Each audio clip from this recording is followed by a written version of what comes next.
हवेली की रात, night of the mention. तूफानी रात थी। आसमान में बिजली कड़क रही थी और बारिश की तेज धारें पुरानी हवेली की दीवारों से टकरा रही थीं।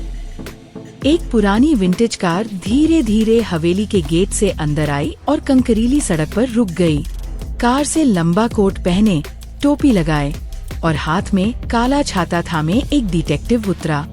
उसकी नजरें हवेली की खिड़कियों पर टिक गईं, जहां हल्की पीली रोशनी के बीच अजीब सी परछाइयां हिल रही थीं। वह बड़े नक्काशीदार लकड़ी के दरवाजे तक पहुंचा।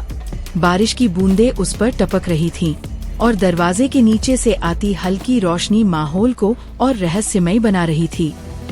अंदर कदम रखते ही उसे एक विशाल हॉल मिला। लाल कालीन, झूलता हुआ पुराना झूमर और चारों ओर पुराना फर्नीचर। अचानक उसकी नजर ड्राइंग रूम में पड़ी। फर्श पर एक शव पड़ा था। पास में टूटा हुआ वाइन गिलास और खुली खिड़की से उड़ते हुए पर्दे। गीले जूतों के निशान कालीन पर गहराई तक छपे थे। डिटेक्टिव झुककर देखता है। पीड़ित के हाथ में एक पर्ची थी। इट वॉज़न्ट मी। और फर्श पर गिरी महंगे इत्र की बोतल ने उसकी सोच को और उलझा दिया। थोड़ी देर बाद 3 लोग उसके सामने खड़े थे। पत्नी, बिजनेस पार्टनर और हवेली की नौकरानी। तीनों की आंखों में डर था, लेकिन किसी का डर असली और किसी का नकली था।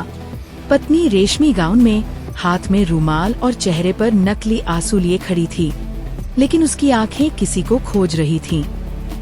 बिजनेस पार्टनर चाय का प्याला पकड़े पसीने में तर था और उसकी नजरें डिटेक्टिव से बच रही थीं। नौकरानी कपड़े का टुकड़ा पकड़े कांप रही थी, जैसे उसने कुछ बहुत बड़ा देख लिया हो।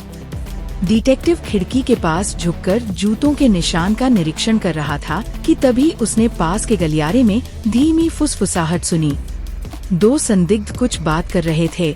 आवाजें धीमी, लेकिन लहजा बेचैन। कमरे की तलाशी लेते समय बिस्तर के नीचे से उसे एक छोटा बंद बॉक्स मिला। ताला तोड़ने पर अंदर से गीली हाई हील्स और खून से सना कपड़ा निकला।